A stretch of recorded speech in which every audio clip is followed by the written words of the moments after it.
नमस्कार बच्चों, मैं नीता शर्मा आज आपको कक्षा छठी के पाठ रहीम के दोहे, जिस चैप्टर को हमने पढ़ लिया था, इसमें रहीम दास जी ने बहुत अच्छे अच्छे दोहे हमें बताए थे, नीतिप्रद हमें शिक्षा दी थी। तो आइए हम रहीम के जो दोहे हैं उनके शब्दार्थ और प्रश्नोत्तरों का अध्ययन करते हैं। शब्दार्थ। नोन, नोन का अर्थ होता है नमक। करुए, कड़वे का अर्थ होता है कड़वे। सुजन, सुजन का अर्थ होता है सज्जन या अच्छे लोग।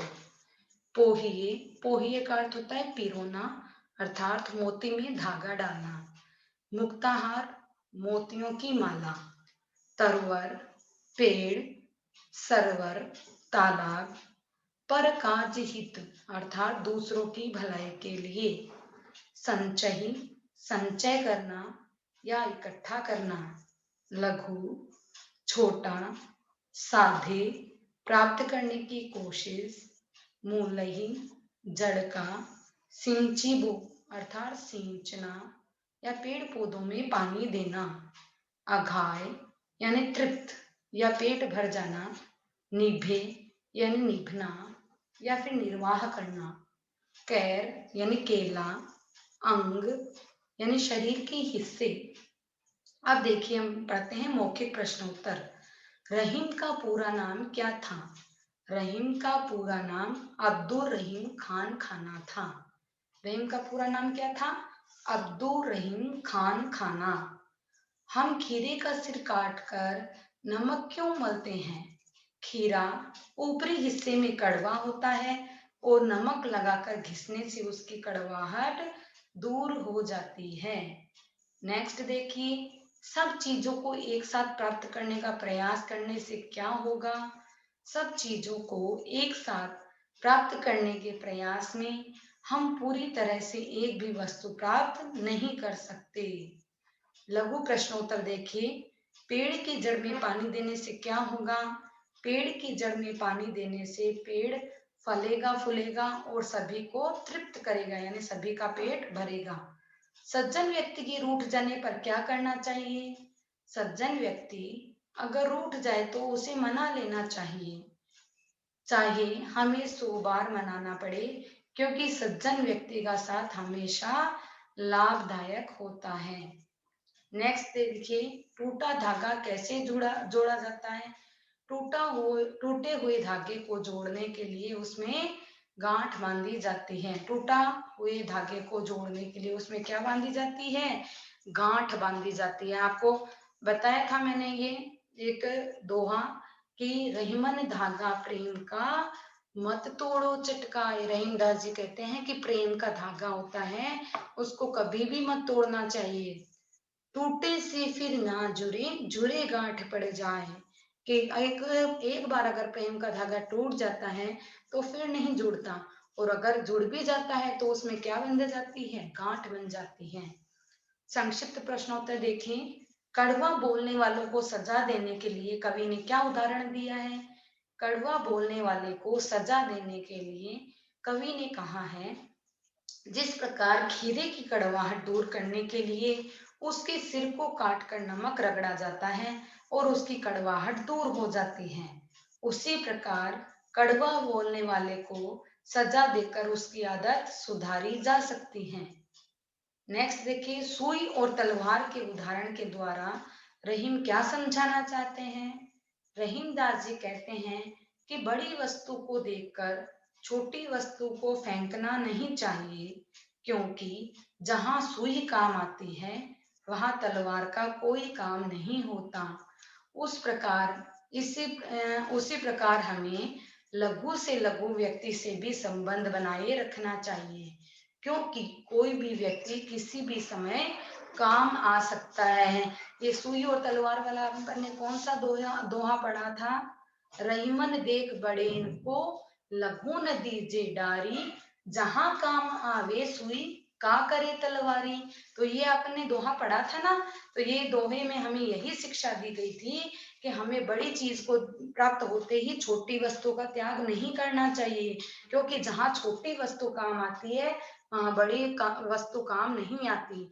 जिस प्रकार जहाँ सुई का कार्य किया जाता है, यानी कपड़ा सीलने के लिए सुई काम में आती है, उस जगह तलवार काम नहीं आती है। उसी प्रकार जहाँ पर लघु से लघु व्यक्ति काम आता है, वहां पर बड़े पुरुष या बड़े व्यक्ति काम नहीं आ सकते। इसलिए हमें सभी से मैत्रीपूर्ण संबंध बनाए रखना चाहिए। प्रश्न नंबर 3, प्रेम के संबंधों को सावधानी से निभाने के लिए क्यों कहा गया है? प्रेम के संबंध को छोटी छोटी बातों के कारण समाप्त नहीं करना चाहिए, क्योंकि प्रेम रूपी जो धागा अगर टूट जाता है तो फिर आसानी से जुड़ता नहीं है, और अगर जुड़ता भी है तो उसमें गांठ पड़ जाती है। जैसे रहीमन धागा प्रेम का मत तोड़ो चिटकाए, टूटे से फिर ना जुड़े, जुड़े गांठ पड़ जाए, है ना। तो रहीमदास जी क्या बोलते हैं, हमें क्या शिक्षा देते हैं कि प्रेम का धागा है वो अत्यंत पवित्र होता है, उसको आप तोड़िए मत, क्योंकि अगर प्रेम रूपी धागा अगर टूट जाता है तो अगर हम उसको वापस से जोड़ने की कोशिश करते हैं तो वो नहीं जुड़ता। अगर हम उसको जोड़ भी देते हैं तो उसमें क्या बन जाती है, गांठ बन जाती है, उसमें पहले जैसा प्रेम नहीं रहता है। अब आइए हम पढ़ते हैं दीर्घ प्रश्नोत्तर। रहीम जी कहते हैं कि एक बार में एक ही काम करने का प्रयत्न करना चाहिए, क्या आप इस बात से सहमत हैं? तर्क सहित उत्तर दीजिए। रहीमदास जी कहते हैं एक बार में एक ही कार्य करना चाहिए। अगर हम एक कार्य को चित्त लगाकर करेंगे तो कार्य अच्छा होगा तथा एक कार्य से अगले कार्य भी पूर्ण हो जाएंगे। इसलिए सदैव एकाग्रचित होकर कार्य करना चाहिए। जिस प्रकार हम वृक्ष के मूल में यानी उसके जड़ों में पानी देते हैं तो पूरा पौधा फल फूल से लद जाता है, ठीक उसी प्रकार एक अच्छे कार्य से बाकी कार्य भी आसानी से हो जाते हैं। नेक्स्ट देखिए प्रश्न नंबर 2, क्या वास्तविक जीवन में दूसरों की भलाई के लिए संपत्ति को इकट्ठा करके रखा जाता है?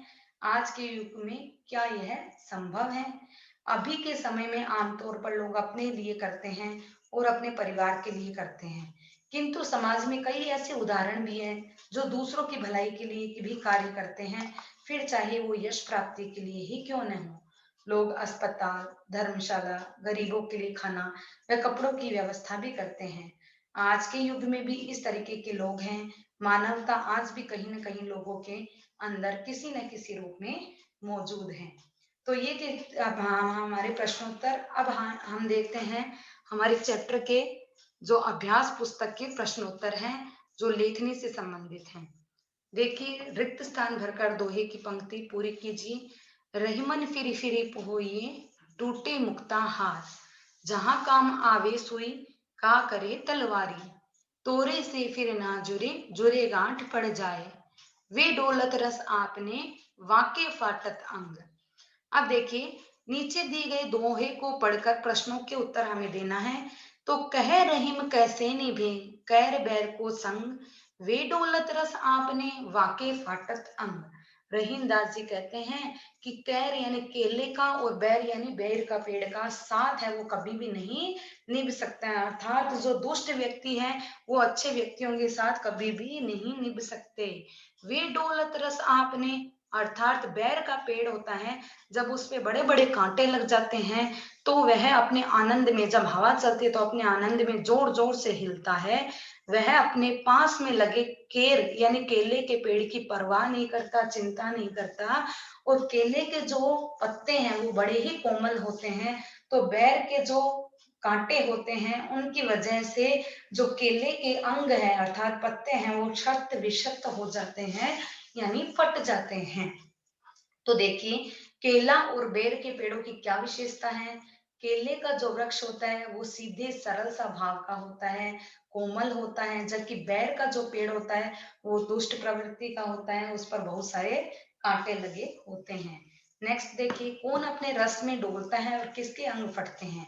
बैर का पेड़ है वो हवा के आने से अपने रस में यानी अपने आनंद में डोलता है, और उसकी वजह से कैर यानी केले के पेड़ के अंग फटते हैं।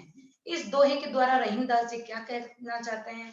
इस दोहे के द्वारा रहीमदास जी हमें समझाना चाहते हैं कि दुष्टों का साथ कभी भी उचित नहीं होता, वो किसी न किसी तरीके से हमें हानि पहुंचाने का प्रयास करते हैं। निम्नलिखित वाक्यों में सही और गलत का चिन्ह लगाइए। छोटों को देखकर बड़ों का तिरस्कार करना चाहिए, गलत। मोती का हार टूट जाने पर उसे बार बार पिरोना चाहिए, सही।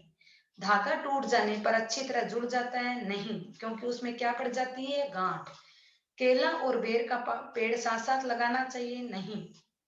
आगे देखिए, भाषा और व्याकरण से संबंधित पर्यायवाची शब्द, तरु, पेड़, पादप, तलवार, कृपाण, खड़ग, प्रेम, प्यार, स्नेह, संपत्ति, संपदा, धन, पानी, जल, सलील।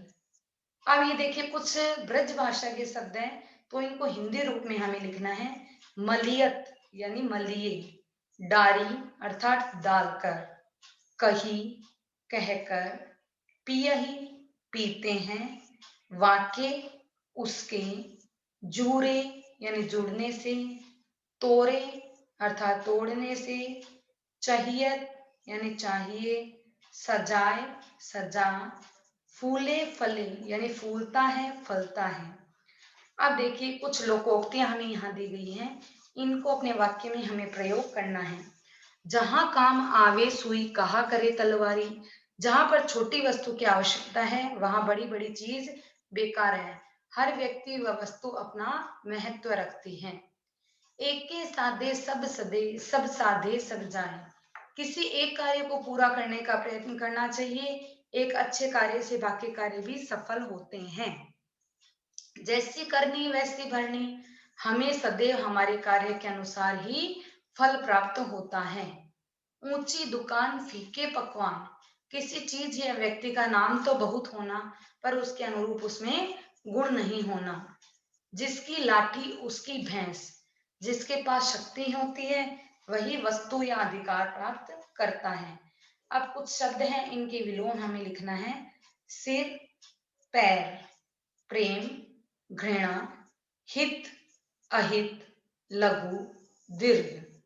अब देखिए ये हमारे पास एक नई चीज आई है, छंद, जो 11th और 12th में होते हैं, पर कवि हमें, क्योंकि कवि के जो ये दोहे हैं इनमें ये दोहा छंद है वो यूज में आया है, कि वो दोहे में छंद है। कौन सा छंद, दोहा छंद। तो है हमें कवि ने इंट्रोडक्शन दिया है कि दोहा छंद क्या होता है। दोहा छंद में एक तो देखिए 4 लाइनें होती है, first, second, third and fourth. तो इसमें एक चीज हमें ध्यान में रखनी है, जो फर्स्ट लाइन होती है ना, ये खीरा सरते काटिया, ये सेकंड हो गई, ये थर्ड और ये फोर्थ। तो फर्स्ट और थर्ड में है वो मात्राएं सेम होती हैं, यानी अगर हम काउंटिंग करेंगे तब हमें समझ में आएगी ये चीज।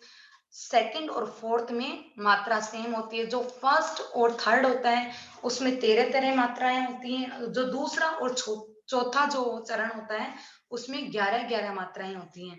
तो नीचे अपने को एक दोहा दिया रखा है, हम इसकी मात्राएं गिनते हैं। देखिए, रहीमन धागा प्रेम का, ये फर्स्ट अपनी लाइन है, इसकी मात्रा हम गिनते हैं। र से एक मतलब एक होगा उसको हम खड़ी पाई के रूप में इंगित करेंगे, और जो 2 मात्रा होगी वहां पर हम ये एस लगाएंगे, ठीक है। तो रहीमन में ए की मात्रा, ए में 1 मात्रा लगेगी। ही हमेशा छोटा होता है, री ई की मात्रा छोटी ना, तो उस पर 1 ही मात्रा लगेगी, यानी ये ह्रस्व वर्ण है। म के ऊपर 1 मात्रा लगेगी, न के ऊपर 1 मात्रा लगेगी। टोटल कितनी मात्रा हो गई, 4। नेक्स्ट देखिए, धा में आ की मात्रा होती है, आ हमेशा दीर्घ होता है, इसलिए हम एस लगा देंगे। एस का मतलब 2 मात्रा। गा में भी आ की मात्रा है, 2 मात्रा। 4 और 4 कितनी हो गई, 8।